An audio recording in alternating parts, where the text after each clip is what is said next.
First, let's start off by seeing how easy it is to obtain the app. Simply go to Splunkbase, type in the word migration, and as promised, it's the first one in the list. Now we simply download the app and install it on the monitoring console. After you've installed the app, simply click on it to launch it like any other Splunk application. The first screen that you're brought to here is the Instructions tab.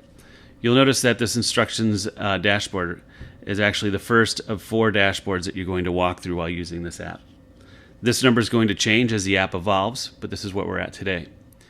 The first tab is the Instructions tab, and this is going to give you information about how to use the application. Be sure to read all of the dashboard panels here so that you understand exactly what's going on. This first portion of the Instructions dashboard shows us a pre-flight check. This pre-flight check is evaluating to ensure that we have access to all the data sources that we're expecting. If you see anything red over in here, be sure to investigate it and resolve the issue before moving on. With my particular instance, I know that I'm not going to see this data, so I'm going to move on anyway. You'll also want to pay close attention to the number of instances that are identified. Here I'm on a single instance machine, so I only see one machine down here. In a larger environment, you'd expect to see all of your indexers and search heads and other supporting Splunk servers that are configured in your monitoring console to show up here. Next, we have an optional update where if you click this button, it's going to refresh the data that we have about the applications that are hosted on Splunkbase. We do ship with default data, and it's fairly current. So if you don't have access to the internet, you don't have to hit this button. In fact, you don't have to hit this button if you don't want to spend the extra time waiting for this to finish before moving forward, because it takes about 5 minutes to grab all of that data and refresh it. The application comes with this information shipped, and again, it's relatively current. So the first real configuration step that you have here is giving yourself a customer name. This could be anything that you would like. I like to use Happy Customer. But if you have more than one Splunk environment or different Splunk islands where you have separate instances of Splunk that don't see each other, give them unique names so that later on we can differentiate between the two of them or more, and then we can evaluate them all at once. If you use the same name for everything, we're not going to be able to see that. And here, by default, you're going to see zeros across the board. Just simply pick what you have in your environment today. I'll just randomly select some things here. This is what you have today, not what you're looking to use in the future, so be sure to put in where you are for your current state. Next, we're going to select any of the compliance requirements that we have, or any particular cloud provider that we would prefer. Here, I could choose PCI. You'll notice that encryption at rest is included with that, and I could choose AWS over GCP. Then next, we're going to move on to the migration checks. To run the migration checks, simply click on the button. You'll notice it opens up a new tab and gives you a pop-up window, which tells you to select very particular check categories. So we click OK here, and we select the categories that were recommended above. The cloud migration assessment checks focus specifically on seeing if you are a fit for a Splunk cloud migration, and the Splunk Cloud PS assessment checks are more involved PS checks that will look deeper into your environment to give us a better idea of what a PS engagement would look like if you want to move forward with the migration. You'll notice that I click Start over here in the upper right-hand corner, and the checks are now running in a serial fashion. One of the main reasons why we chose this framework is because we're running these searches serially. That means that we're only adding one search to your environment at a time, so it has very little impact on the health of your environment. We're also built it this way because the categories will change in the future as well. More categories will pop up, and when we do that, we'll update the pop-up menu. So look for those to happen. As these are running, you can select any one of these checks, and on the right-hand side, you'll see the results. If you hit the Expand button here, it will show the results in an easier-to-read fashion. You can also open them in search if you want to troubleshoot anything, if you find something in your environment that you weren't expecting. See here that the checks are almost complete. And again, we can pick any ones that we want. After the checks have completed, we get a pop-up menu that will refocus this window to the front. You click OK, and you see the big green button that will take you to the next step, which will be the findings. We simply click on the findings to take us to the next dashboard.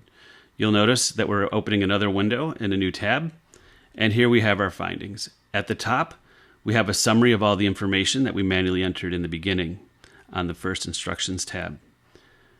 We'll also notice that we have a visualization of what our license utilization looks like over the last 30 days. Here you can see I'm on my laptop. I really don't index any new data.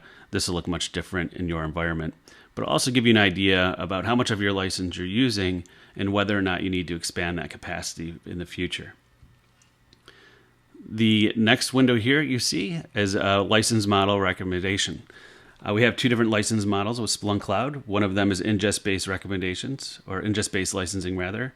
And this is what everyone's probably familiar with. It's a classical way of charging for Splunk, where the data volume that you bring in is how you're charged. We have a newer model called workload-based pricing, and we use this for any customer who's 2 terabytes or above. Well, at least we highly recommend it. You can certainly always choose ingest-based pricing if you'd like. With workload-based pricing, here you throw away the ingest limitations, and you get to balance out your search and indexing capacities. So you'll notice over here we have a matrix that shows different capacities of indexing and then different profiles of search. This matrix will give you a good idea about where you're going to land if you want to go forward with workload-based pricing. And if you need to, you can work with your sales team to really pinpoint what a direct migration would look like. This gives you room to grow, so sometimes these numbers are higher than what you may end at after working with your account team. Down here, we're going to see the results of all the checks that we ran in an event browser. You can filter through this event browser if you want to drill in on any of them. You can also see the results here as you expand them. After you reviewed your results, you can then export this information. Now, you don't always have to export the information to Splunk, but sometimes it's very helpful to do so.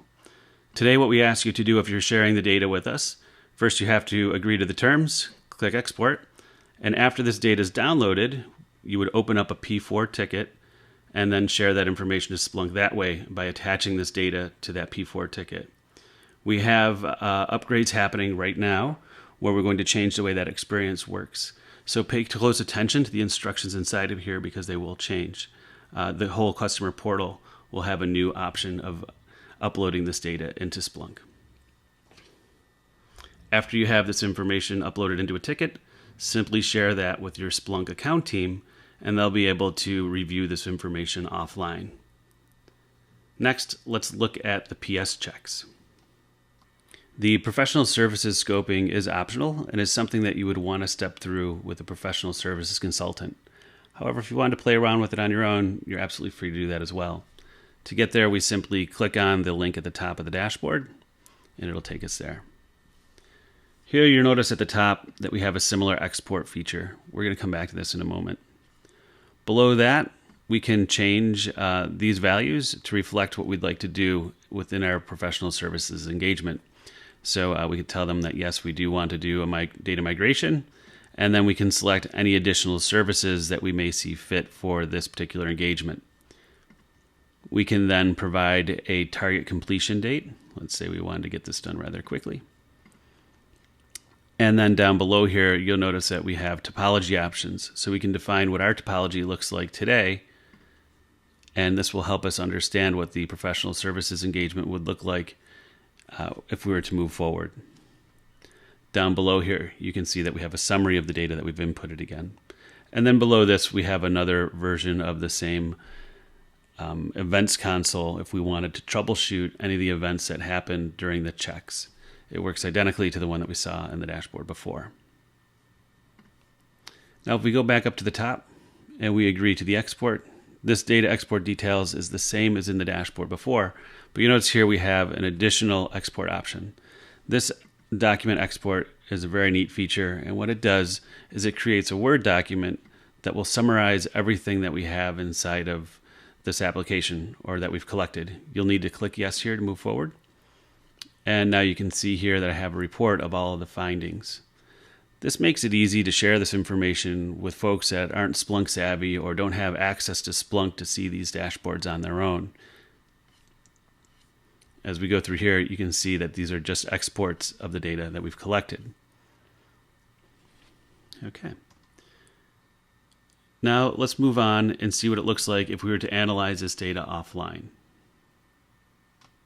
To review this data offline, we have another dashboard that's built out for that. And that's called our internal review dashboard under the Tools menu. When we click on this dashboard, we're going to see that we have a menu system at the top, which won't have anything selected because we haven't added data yet. And then also below that, we have instructions on how to bring the data in. We simply follow these instructions, and then we'll be able to analyze data inside of Splunk. We have additional, more explicit directions inside of the Directions button, so you can click on that and review it. So to add more data, we'll just follow along here. We go to Settings, Add Data. We're going to do a one-shot upload. We simply need to select the file that we exported, which in this case is a zip file. Click Next. Now, the most important part of this process is to ensure that we're picking the SCMA index. If you do not have one created because it's your first time through, simply create the index with this link right here, and then select it and move forward. And now we can click through all the way to the end. We don't have to worry about setting source types or anything like that. The application automatically handles it. And then we click Start Searching. We can see that we have data that's been imported. This is good. And now we can go back to the internal review dashboard. Now that we're here, we can see that we have a customer listed under the customer selection. If you had more than one export, you would see more than one customer listed there. And you can select more than one because it's a multi-select tool. If you do that, you'll notice down here that your search counts and each one of the additional dashboards here, each one of the panels will summarize all of the data. So it'll combine the data from all of the exports that you've selected and show you what it would look like if you were to merge onto a single stack from your on-premises infrastructure. The dashboards that we're looking at here, these panels, are identical to what you saw at the end of the export. The only difference being is that we're only looking at the summarized data that we've pulled back. Each one of these dashboard panels is going to give us information about this aspect of your environment. So licensing, search, apps, etc. Search is probably the most important one. Here we're going to see where long-running searches are. Expect to see something here. You're also going to see your search periodicity and range, as well as skip searches. So these are some of the more important dashboards that when you have a full environment, you'll see a lot of data inside of. You can, again, click on the Details button here, and it will show you more information about each one of these dashboard panels. So if you need some more explanation about what any of them are doing or why they were built, you'll see it there. So go ahead and click through each one of these dashboard panels, and you can see what we see on the back end when we're analyzing your stack to ensure that you're a fit for Splunk Cloud. Thank you for joining this training, and happy Splunking.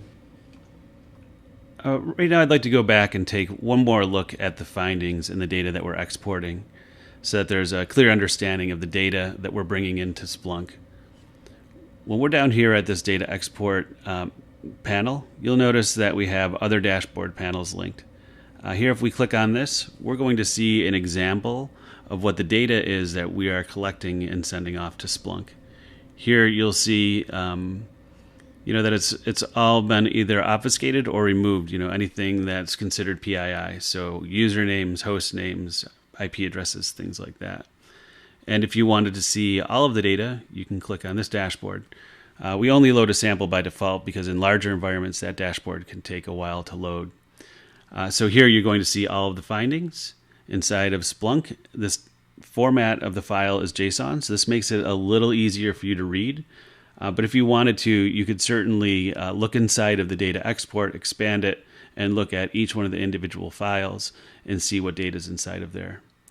Again, just to summarize, we did spend a lot of time making sure that we're not collecting anything that's considered PII and that's just summary data so that it would make it easier for customers to share information with us. This information is used to evaluate checks against our sweet spot documentation, which is internal, that tells us where we're comfortable as far as sizing of customers go, where we're comfortable bringing them on board, as well as items that you'll find inside of the Splunk Cloud Service definition, which is a public-facing document which defines any types of limits that we might impose inside of Splunk Cloud. These limits are there to ensure that your experience with Splunk Cloud is a good one. So we want to make sure that you're within those parameters before making the decision to move forward. So again, thank you for joining this training, and happy Splunking.